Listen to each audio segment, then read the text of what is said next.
निषेध केलेला आहे, याच्याबद्दल तुमचं काय मागणी आहे आणि काय नाही? आपलं नाव? राज्य सहकारी मध्यवर्ती कर्मचारी संघटनेच्या वतीने महाराष्ट्रातील 17 लाख कर्मचारी आज राज्यभर चेतना दिवस मागणी दिवस ही दरवर्षी आम्ही साजरा करता। याही वर्षी आम्ही साजरा केले। सरकारकडे अनेक विषय आमचे प्रलंबित आहेत। हे पहिला टप्पा म्हणून सुरुवात होत असते इथून आंदोलन। या दिवशी आम्ही सरकारला आमची व्यथा, आमच्या मागील असलेले प्रलंबित मागण्या सरकारकडे आजच्या दिवशीपासून आम्ही सतत वर्षभर आम्ही आमच्या घराने आमचे म्हणणं मांडत असतो। सुसंवादाने साधण्याचा प्रयत्न करतो, निवेदन देतो, आमच्या मागण्या शासनाकडे प्रकटपणाने मांडण्याचा आम्ही प्रयत्न करतो। परंतु याकडे सरकारने जर दुर्लक्ष केला तर याच माध्यमातून या वर्षभरामध्ये टप्प्याटप्प्याने आम्ही तीव्र आंदोलनाची भूमिका घेत असतो। सरकारनं राज्य सहकारी मध्यवर्ती कर्मचारी संघटना नाशिक या ठिकाणी 26 जुलै या ठिकाणी राज्याच्या कार्यकारिणीचा आमसभा त्या ठिकाणी झाला। त्या सभेमध्ये ठराव झाला आणि त्याच्या अनुषंगाने संपूर्ण महाराष्ट्रामध्ये आज याचा अंमलबजावणी झालेली आहे। आज सरकारचा लक्ष वेधण्यासाठी आहे।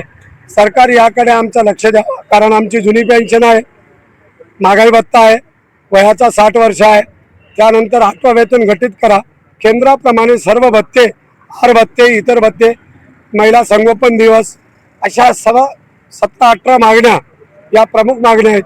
सर्व राज्यातील, महाराष्ट्रातील, देशातील रिक्त पद बहु रिक्त पद आहेत आणि हे रिक्त पद लवकरात लवकर भरावा, महागाईवर आळा घालावा आणि नवीन तरुण पिढी जे बेरोजगारी वाढत आहे या बेरोजगारांना लवकरात लवकर शासन नोकरी द्यावी आणि विशेषतः जे खाजगीकरण आहे की खाजगीकरण थांबवावा आणि खाजगीकरण कॉन्ट्रॅक्टरी पद्धतीचे जे कर्मचारी आज काम करत आहेत आमच्यासोबत त्यांना शासन सेवेमध्ये समाविष्ट करावा।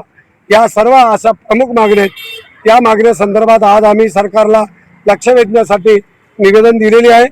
या निवेदनाचा लवकरात लवकर सरकारनं लक्षात घालून आम्हाला चर्चेला बोलवावा, अन्यथा येत्या भविष्य काळामध्ये लाक्षणिक संप होईल, त्यानंतर बेमुदत संप होईल आणि आठवं वेतन आणि पेन्शन आणि महागाई भत्ता आणि इतर भत्ते ही लवकरात लवकर कर्मचाऱ्यांच्या जीवनाशी निगडीत असलेल्या समस्या आहेत।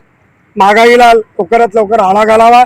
बेरोजगार तरुण वर्ग आज महाराष्ट्रामध्ये, देशामध्ये मोठ्या प्रमाणामध्ये वाढलेला आहे। शेतकरी, कष्टकरी, कामगारांना हमीभाव द्या, शेतकऱ्यांचं कल्याण करा, ही पण आमची मागणी आहे। या सर्व मागण्या संदर्भात आम्ही आज माननीय मुख्यमंत्री, माननीय पंतप्रधान यांना दिलेली आहे। यावर सरकारनं लक्ष वेधावा एवढंच या ठिकाणी आवाहन करतो।